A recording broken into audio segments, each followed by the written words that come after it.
Emrin Allahut të mëshiruesit të mëshiruesit. Përshëndetje dhe dërgojmë të zgjedhur në njerëzimin e profetit tonë sallallahu alaihi wasallam. Bishop të tij dhe me gjithë ata që të ndjekin dhe pasojnë rrugën e tij deri në ditën e gjykimit. Profeti sallallahu alaihi wasallam përmend në hadith mirësitë e agjerimit. Dhe thotë një hadith kush agjeron Ramazanin duke besuar dhe shpresuar një falë ati mëkatet që ka bërë më parë. Poshtë vjen hadithe të tjera mirësi të shumta të këtij adhurimi madhështor. Por nga ana tjetër profeti sallallahu alaihi wasallam tërheq përrejtjen edhe prej disa gjërave të cilat e cënojnë ose e paksojnë agjërimin. Ku thot profeti alaihi salam në një hadith, thot men lem jeda qawlu zur, kush e bërë njështë dhe punën me të dhe ignoranca, thot Allahu lartësuar nuk ka nevojë që ky njeri ta lejë shqipin dhe lidhjen e tij. Poshtu kuptohet për një hadith e tjetër të profetit alaihi salam se ka agjërues që nuk përfiton prej agjërimit të tij vetëm se e pra dhe urinë. Sot, në vitet tona, jemi të sprovuar në një problem që nevojitet që me e përmirësu vetën tonë. Dhe sidomos gjatë muajit të Ramazanit, që kjo të flej për të përmirësu edhe për gjatë jetit.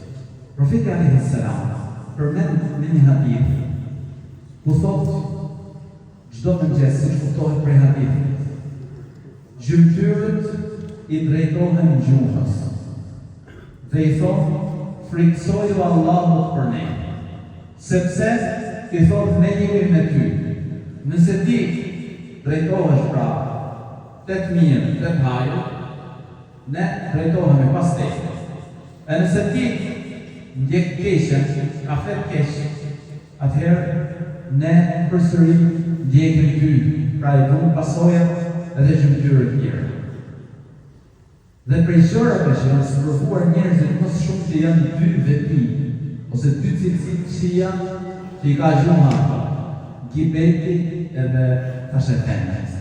Të dyja mëkatet më madhe. Allahu i lartësuar në Kur'an tërheq vërejtjen për gibetin.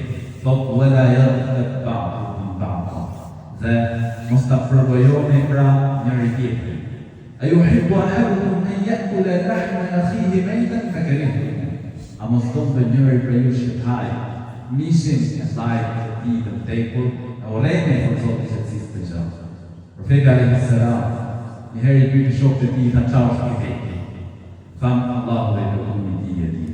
Profeti alaihi salam tha ta përmendesh për nikun tënd ose shokun tënd diçka që ai e urren, nuk e pëlqen.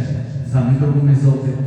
Po nëse ai e ka këtë gjë, tha nëse e ka, ti ke bërë gibet.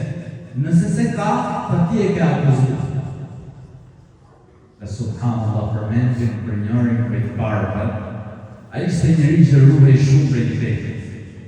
Mundohej me ujë shumë, sa herë që flisnin për dikë, pra shmange, ose ndagonte ose përliqej në diskutime.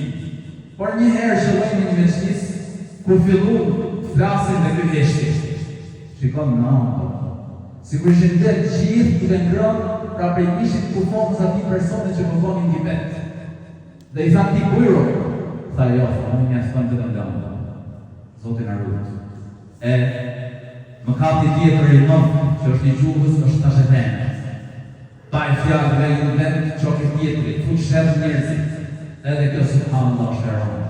Jo më këtë profeti alaihi salam, nuk hymë në xhenet, pra tashetene gjiu. Zotin na ruaj, është shëron. Dhe robi duhet me pas kujdes për gjuhën e tij. Dhe subhanallahu kishte prej parëve që në gojën e tyre fusnin gurë. Si e si, ne mendu mirë atë çfarë do të flisnin. Prandaj edhe ne jemi në muajin e Ramazanit. Muaji kur secili prej nesh synon që na arrit vepra të mira, synon me dalë prej këtij muaji Ramazanit Prandaj dhe të mundohemi që gjuhën tonë ta angazhojmë me gjëra të dobishme, sepse ne angazhojmë me gjëra të dobishme, me lexim Kur'anit, me dhikr, me lutje, me përmendjen e Zotit gjithësisë, me dinën e Allahut të fortë, do stërvitet me këtë gjë gjatë muajit Ramazanit dhe do të vejë kjo inshallah edhe për gjatë gjithë vitit e lutem Zotin e gjithësisë që ta përmirësojë gjendjen tonë dhe të pranojë adhurimin tonë. Allah